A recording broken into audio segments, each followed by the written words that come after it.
안녕하세요. 결론부터 말씀드리면 아내가 저의 부모님을 진짜 부모님처럼 생각했으면 좋겠습니다. 이 이야기만 듣고는 이게 무슨 미친놈인가 싶으실 수 있으리라 생각합니다. 다만 저는 다른 몰상식한 사람들이 주장하는 출가 외인을 말하는 것이 아닙니다. 여성분들이 답변해주는 게 더 설득력이 있을 것 같아 여기에 한번 질문 드려봅니다. 저희 부모님은 진짜 내 부모라서가 아니라 정말 좋으신 분들입니다.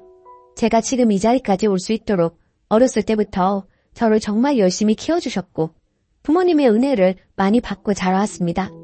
부모님의 크나큰 지원으로 미국 영문대에 유학도 다녀올 수 있었습니다.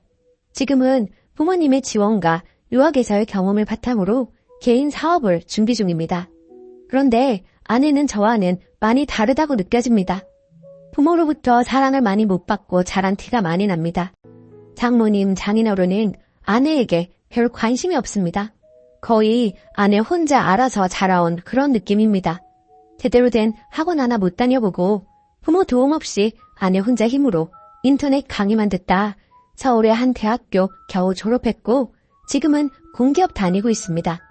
간단한 예시 몇 개만 들면 저희 부모님과 식사할 때는 모든 비용을 저희 부모님께서 부담하십니다. 반대로 처가에서 식사할 때는 아내가 계산하는 일이 많습니다. 또 저희 부모님은 저희가 방문했을 때 그 어떤 집안일도 시키지 않습니다. 반대로 처가에서는 아내가 요리해주거나 설거지하는 일도 많습니다. 또 저희 부모님은 저희가 방문했을 때 편히 자고 가라고 좋은 침대도 하나 갖춰주었습니다. 반면 처가에서는 저희가 잘 공간도 없어 장모님, 장인어른이 그냥 자고 가지 말라고 합니다. 저희는 단톡방도 하기해야 합니다. 저희 부모님께서 단톡방에 좋은 말씀 많이 해주셔서 아내도 큰 힘을 얻습니다. 반면 처가 단톡방은 사위인 저는 초대하지 않고 자기들끼리 별 의미 없는 사적인 대화만 합니다. 부모로부터 받지 못한 사랑을 시부모한테서라도 대신 받게 해주고 싶습니다. 그렇다고 저희가 아내에게 시집살이 시킬 생각은 전혀 없습니다. 위에서 보면 아시다시피 저희는 시집살이 전혀 안 시키고 돈도 저희 부모님께서 다 부담합니다. 그런데 아내는 저희 부모님보다 자신의 부모님이 더 애틋한가 봅니다. 단언컨대 결혼하고 시부모로부터 받은 사랑이 태어나고 친정으로부터 받은 사랑보다 많을 겁니다. 그런데 가스라이팅이라도 당한 것인지 자신의 부모님을 정말 애틋하게 생각합니다. 아내가 저희 부모님께서 친정 부모님보다 자신을 더 위하는 사람이라고 인식하게 해주고 싶습니다. 좋은 방법이 없을까요? 추가.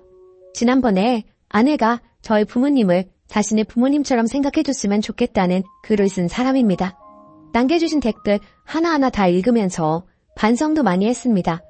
저희 부모님께서 아내의 부모님이 될 수 없다는 부분을 받아들이기 위해 노력 많이 했습니다. 다만 제가 여전히 아내에게 바라는 부분은 아내가 하루빨리 처가에서 벗어났으면 한다는 점입니다. 아내의 주장은 자신은 친정을 좋아한다는 것입니다. 그런데 제 소견으로는 장모님과 장인어른이 정말 아내에게 부모의 역할을 다하지 못하였고 아내 역시 그런 부모에게 실제로는 깊은 불만이 쌓여 있는데 가스라이팅을 당한 것인지 부모에게 정이 있고 애틋한 마음이 있다고 착각하는 것 같습니다. 저희 부모님만 해도 아들과 며느리를 너무 사랑하십니다. 부모로서 아들과 며느리가 잘 지내는지 따뜻하게 살피시려고 하고 통화도 자주 하고 지냅니다. 또 저희가 방문할 때마다 너무 반가워하고 따뜻한 진수성찬으로 맞이해 주십니다. 저희가 방문했을 때 잠자리 불편할까봐 좋은 침대도 사주셨습니다. 오해하지 말아줬으면 하는 게 자고 가라고 강요하기 위해 산 건 절대 아닙니다. 또 저는 단순히 부모라는 존재들에게 한없이 희생을 바라는 것이 아닙니다. 아들과 며느리를 너무 보고 싶어하고 부모로서 하나라도 더 해주고 싶어하는 그런 마음을 요구하는 것입니다. 그런데 아내의 부모님은 아내가 결혼하고 어떻게 지내는지 별로 궁금하지 않은가 봅니다. 저는 장모님과 장인어른이 아내에게 먼저 전화하거나 친정에 방문하라고 요구하는 걸 단 한 번도 보지 못했습니다. 아내가 장모님과 장인어른과 통화할 때는 모두 아내가 먼저 전화를 건 경우이고 친정에 갈 때도 모두 아내가 원할 때 갑니다. 오랜만에 딸의 집에 찾아갔는데 자고 가라는 말도 한마디 없습니다. 반찬 가져올 때도 아내가 먼저 달라고 한 경우가 아니면 먼저 반찬을 건네주는 모습을 전혀 보지 못했습니다. 저희 부모님은 자식 사랑이 많으신 훌륭하신 분들입니다. 저는 미국 명문대 유학했을 시절부터 부모님께서 등록금과 생활비를 전부 지원해 주셨습니다. 덕분에 편한 마음으로 공부할 수 있었고 제 졸업의 지분 절반은 저희 부모님께 있다고 자부합니다. 그런데 아내는 유학은커녕 한국 대학인데도 부모로부터 등록금과 자취방밖에 지원받지 못했고 생활비는 대학교 내내 과외 공부를 하면서 벌었다고 합니다. 저는 개인 사업을 준비 중입니다. 오해하실까봐 말씀드리는데 백수 아닙니다. 예전부터 사업으로 돈을 벌어왔고 지금 사업을 키우기 위해 준비 중인 겁니다. 이런 와중에도 저희 부모님은 저를 하나하나 세심하게 돌봐주십니다. 반면 아내는 부모 도움 없이 스스로 힘으로 공기업에 들어갔습니다. 아내 말로는 자기는 등록금과 자취방 지원만으로도 공기업 합격에 큰 도움이 되었고 부모님께도 감사하다는데 부모로서 당연히 해줘야 할 것들만 받아놓고 뭐가 그렇게 감사한지 모르겠습니다. 양가 부모님의 차이는 결혼 준비할 때도 나타났습니다. 저희가 혼수를 갖출 때 저희 부모님은 하나하나 세심히 따져보시면서 무엇이 좋고 무엇이 안 좋은지 꼼꼼하게 의견을 주셨습니다. 반면 아내 부모님은 결혼자금을 지원해줄 때 자취방에 있는 전세 보증금을 빼서 너의 결혼자금에 보태라고만 하고 아무 도움도 주지 않았습니다. 아내 혼자서 집 알아보고 이사 준비하고 하는 모습이 참 안쓰러워 보였습니다. 오해하실까봐 말씀드리는데 저희는 반반 결혼입니다. 다만 혼수는 저희 쪽에서, 집은 아내 쪽에서 알아보기로 한 것뿐입니다. 사실 아내의 말투 속에서도 아내가 시댁과 친정 중 어디를 더 좋아하는지 알 수 있습니다. 저희 어머니와 통화할 때는 네 어머님 잘 지내셨어요? 하면서 웃음이 끊이질 않았고 장모님과 통화할 때는 엄마 요즘 별일 없지? 하며 무표정으로 통화합니다. 결혼하고 자기가 어떻게 지내는지 전혀 궁금해하지 않는 부모에게 정과 애틋함이 있겠습니까? 제 소견으로는 아내는 마음 깊숙이 친정을 싫어하는데 친정을 좋아한다고 착각하고 사는 것 같습니다. 예전글의 의견에서 시부모는 부모가 될 수 없다는 점은 받아들이기로 했습니다. 다만 아내는 자신의 부모가 부모의 역할을 다하지 못하였다는 점을 받아들여 줬으면 좋겠습니다. 저는 부모 같지도 않은 존재들에게 감사함을 그만 느끼고 아내는 스스로 이만큼 성장했다는 점에 자부심을 느꼈으면 좋겠습니다. 이래도 제가 아내에게 많은 것을 원하는 겁니까? 좀 더 상세한 내용을 알려드리면 제 심정을 이해하실까 싶어서 이렇게 글을 씁니다. 감사합니다. 댓글. 이게 실제로 쓴이 생각이면 꼭 진료 상담 받으셨으면 합니다. 일단 제가 보기에는 처가 쪽 부모님께서 더 현명하신 것 같습니다.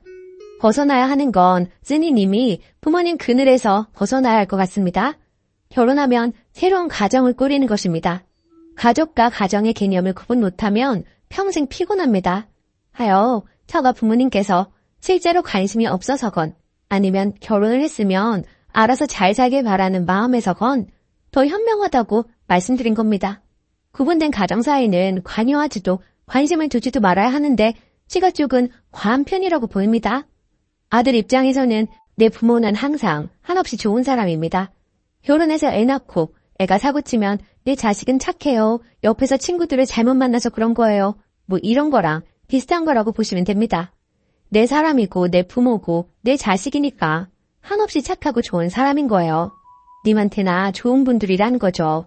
나한테 친절하고 좋게 대해준다고 해서 받아들이는 처지에서 모두 좋은 사람은 아닙니다. 착각하지 마세요. 댓글 2. 아내분 보통의 부모님 사랑받고 잘 자랐는데요. 그리고 사회생활 안 해본 티가 나네. 부장님 전화 오면 자동으로 급식을 해해 웃으며 네, 부장님 식사는 하셨습니까? 이러고요. 애인 전화 오면 무뚝뚝한 표정으로 밥은 먹었어? 이러기 마련입니다. 애인보다 부장님을 사랑해서 그런 것 같으세요? 불편하고 어려워서죠. 결혼도 반반 결혼. 난 또 뭐 시댁에서 크게 지원해줬다고. 유학이니 뭐니 해도 현재 백수 아닌가요? 아내는 공기업 재직 중이고요. 아내분 전생에 역적이었나? 뭐 이렇게 남편 복이 없냐? 결론은 못 뽑아먹을 것 없는 처바와 영 끊고 싶다 아닌가요? 그렇게 당당하시면 그걸 아내분에게 보여주시며 본인의 진심을 잘 전달해 보세요. 두 번째 사연. 시아버지한테 사과받고 싶어요. 안녕하세요. 2살 된 딸 아이를 키우고 있는 엄마입니다. 일단 저는 갑작스레 아이가 생겨 결혼하게 되었고 양가 지원 없이 결혼 생활을 시작하게 되었습니다. 첫 만남에 시아버지가 저에게 물어보시더라고요. 아빠는 어디 회사 다니셨냐? 회사 이름이 뭐냐? 등등 물어보시더니 저희 부모님께서 노후 준비 다 하시고 시골에서 골프랑 악기 같은 취미생활 하신다는 거 들으시고는 자기네 집 경제 사정이 안 좋아 지원 못 해주신다고 상견례도 안 하시겠다고 하시더라고요. 결국 우리 집에서도 해주시기로 했던 집과 결혼식 모두 지원 안 해주시기로 하셨습니다. 아이가 태어난 지 50일쯤 부부싸움을 하다 남편이 제 옆으로 제 핸드폰을 던졌고 그 후 핸드폰을 주방 가위로 파손시켰습니다. 누워있던 아이 이마가 살짝 빨개져 그 자리에서 바로 아이만 데리고 나와 경찰서로 향했고 약 일주일간 여성 쉼터에서 생활했습니다. 그 후 시댁에선 사과나 걱정 한마디 없으셨고 시아버지는 저를 보고 웃으시며 그냥 용서하라며 넘기셨네요. 또 남편은 아이가 태어나고 지금까지 일하지 않아 생활비를 전혀 주지 않았습니다. 집안일이나 육아는 도움도 준 적이 없고요. 아이가 100일쯤 되었을 무렵 저도 화가 나 제발 일 좀 하라고 네가 그러고 다 아빠냐 등등 공격적으로 말을 했는데 저에게 돌아오는 건 폭력이었습니다. 머리와 어깨를 주먹으로 수차례 가족당해 병원에서 CT를 찍었고 큰 문제는 없었지만 뇌진탕 판정을 받았습니다. 그런데 시댁에서 알고도 아무 말씀이 없으셨습니다. 시댁의 남편이 돈을 벌지 않아 너무 힘들다 하면 돌아오는 얘기는 너도 남편이랑 똑같다. 너희 부부 보면 답답하다는 얘기입니다. 아이는 돌 때부터 어린이집에 맡겼고 돈은 제가 다 벌어왔네요. 하원하면 집안일이나 육아 모두 제 몫이었고요. 최근엔 도저히 못 살겠으니 남편 데려가라고 카톡을 드렸어요. 도저히 남편이 합의 이혼할 생각도 없으니 그냥 이혼 소송하겠다고요. 그런 건 칼같이 일십하시더라고요. 저한텐 농담이랍시고 차 바꿔달라. 나도 시골 가서 살고 싶다. 애 봐줄 테니 양육비 달라는 말도 말이랍시고 꺼내면서요. 또한 제가 시댁에 연락을 잘 드리는 편이 아니긴 하지만 가끔 연락드리면 왜 이렇게 연락을 잘 안 하느냐 하십니다. 본인 아들은 정작 저희 친정에 연락 한 번도 한 적 없습니다. 전 산후조리원도 못 갔고 산후우울증도 심하게 와서 정신과에서 약물치료 받았던 거 시댁에서 알고 계시는데 그때 하셨던 말씀이 우울증 안 오는 게 이상하지 라고 웃으면서 말하더군요. 지팔 직군이다. 이혼 안 하고 뭐하냐 하시는 분들도 계실 텐데 지금 이혼 소송하려고 증거 수집하고 있고 집 계약이 내년 3월에 끝나서 아이와 함께 친정으로 가기로 했습니다. 시댁에서 항상 제가 남편이랑 똑같다. 젊음이 무기다 하시니 저는 할 말도 없고 전에 남편이랑 살기 너무 힘들다고 말씀드리자 맞아. 애는 엄마가 봐야 된다. 애 두고 가는 거 아니다. 만 반복하더라고요. 애 두고 간다는 적도 없고 무조건 제가 키울 건데 말이죠. 돈 안 벌고 집안일 안 하고 육아도 안 하는 남편이 제일 문제인 건 저도 알고 있습니다. 근데 계속 살면서 시가 식구들 보다 보니 왜 남편이 이 따위로 자랐는지도 알 것 같더라고요. 시댁 깊이 있으신 것도 결혼하고 한참 후에 알았습니다. 돈이고 뭐고 필요 없으니 진심 어린 사과 한마디라도 듣고 싶네요. 정말 너무 답답한데 어디에 하소연할 곳이 없어요. 휴가. 제가 시아버지한테 기분 나쁜 건 자기 아들이 잘못했음에도 불구하고 옆에서 방관하며 2차 가야 한다는 생각이 들었습니다. 물론 남편이 제일 잘못한 거 저도 알고 있어요. 남편한테는 사과라도 받았지만 시댁에서는 사과 한마디 받지 못한 게 스트레스였습니다. 그리고 지금 이혼 소송 알아보려 변호사분과 얘기 끝내고 왔고 남편의 폭행과 무능력으로 소송하기로 했고 시아버지도 혼인 생활을 유지할 수 없게 이바지를 하였으니 사유가 된다고 합니다. 그리고 전 시댁에서 지원 안 해줬다고 뭐라 한 적 없어요. 남편이 폭행한 거 알면서도 옆에서 용서해라 이러거나 있는 게 기분 나쁜 거죠. 또 돈 맡겨놓은 거 있느냐고 하신 분도 계셨는데 일단 남편은 저에게 생활비를 제외하고 2천만 원 정도 빌렸고 아직 갚을 생각도 없습니다.